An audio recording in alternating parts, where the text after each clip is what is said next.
Okay, this is Algebra 1, lesson number 5. We're going to begin with set. What is a set? A set is designated as a well-defined collection of numbers, objects, or things. We say that an individual object or things that make up the set are the elements. For example, set A is made up of the elements, the counting numbers 1 through 5. These are called braces. I didn't draw it too well here. So the set of A includes the elements are 1, 2, 3, 4, and 5, which are counting numbers 1 through 5. We can also write it this way. We can say A is equal to, and we can write it out in Word, counting numbers 1 through 5 inclusive. And then we would put the brace over here at the end of it. All right? So that's how we designate a set. Now we can say counting numbers. What are natural numbers or counting numbers? You start with 1, 2, 3, 4, ...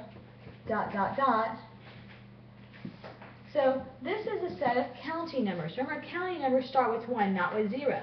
And they're called counting numbers or natural numbers. Then we have what's called whole numbers. Okay?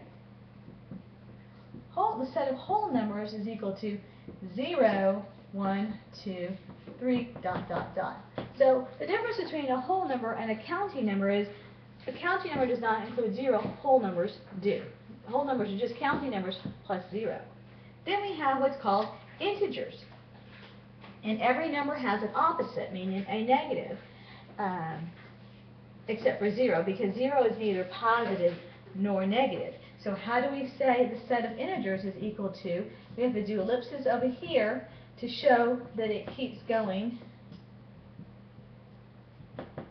Because it keeps going that way and it keeps going this way. There's not a start to integers. It's infinity. So therefore we use the 3 little dots called ellipses to start it, to show it keeps going. Whereas a whole number and a counting number actually have a starting point. But neither one have an ending, so we use, again, the 3 dots called ellipses. Okay? And we said 0 has it's neither positive or negative. So moving on, we're moving on to absolute value. What is absolute value? Well, every number has a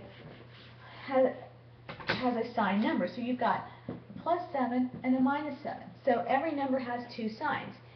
And this is a +7 and this is a -7.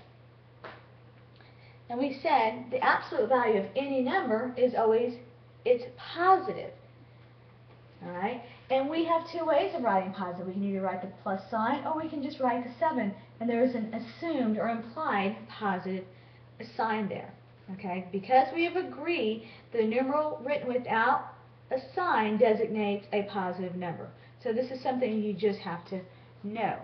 So we are forced to define the absolute value of any non-zero real number to be a positive number. So the absolute value of 0 is going to be just 0, because 0 is neither positive or negative. The absolute value of a positive, so we use these little signs that are parallel to each other, vertical parallel lines around it to designate the symbol for absolute value. So the absolute value of +7 is going to be +7. The absolute value of -7 is just going to be +7. And that way we write with signs. Since the plus sign in front of a positive number is currently omitted, the above can be written without recording or without writing the plus sign. For example, we could say the absolute value of 7 is simply 7. The absolute value of -7 is simply 7. It's an implied positive here because there is no sign, so we don't need to write that. Now there are 2 rules for absolute value. The first one says the absolute value of 0 is 0. The next one says the absolute value of any non-zero real number is positive. That's it, as simple as that. Now, how do we add sign numbers? Okay, we said sign is a positive or negative in front of a number.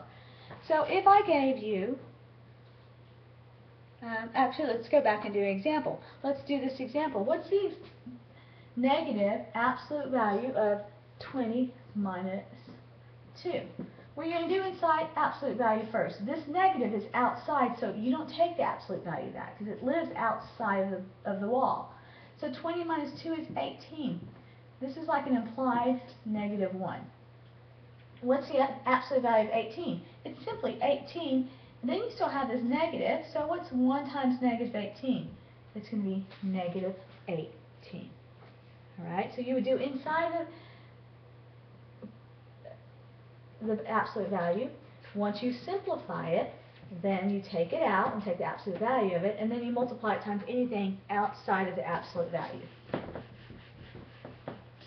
Okay, now, what if I gave you 3 minus 2? In arithmetic, we use the minus sign to mean subtraction. However, we don't do that in algebra. In algebra, we use the minus sign to designate a sign to a particular number as a negative number. So, 3 minus 2 in arithmetic is simply 1, 3 minus 2. But let's look at this number line. If I take this number line, 0, 1, 2, 3, 4, negative 1, negative 2, negative 3. We start with, this is a positive 3, right? And this is a negative 2. If we use sign arrows, positive 3 means you go to the right. Negative means you go to the left. So we start with 0, and we're going to go to the right, 3, because it's positive. 1, 2, 3. Then we're going to go up, and we're going to do the next one. It's a negative 2, so we're going to go to the left, 1, 2, which it lands on positive 1. And then we say that 3 minus 2 is positive 1. Okay, so let's do some more. We can also say that this is the same thing as saying positive 3 plus a negative 2. Okay, so the example that we're going to use here, it says use directed numbers and the number line to add a negative 5 and positive 3. Okay?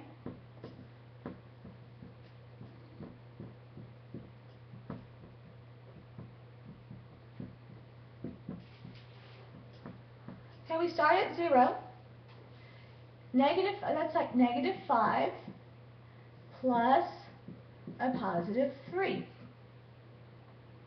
We're going to go, negative 5 means you go to the left. Negative means to the left. So we're going to go to the left 5 units. 1, 2, 3, 4, 5. Okay? Then we're going to add positive 3. So we're going to go to the right. So we're going to go 1, 2, 3 units. So this is negative 5. This is positive 3. And it lands us on negative 2. So our answer is simply negative 2. Okay? Now, what if I did this, changed it up? I'm going to do it down here, and I'm going to do negative 3 plus, or positive 3 plus negative 5. I'm just going to rearrange them. So I start at 0 again, and I'm going to go positive 3. It's to the right. 1, 2, 3. There's where I am at. Okay?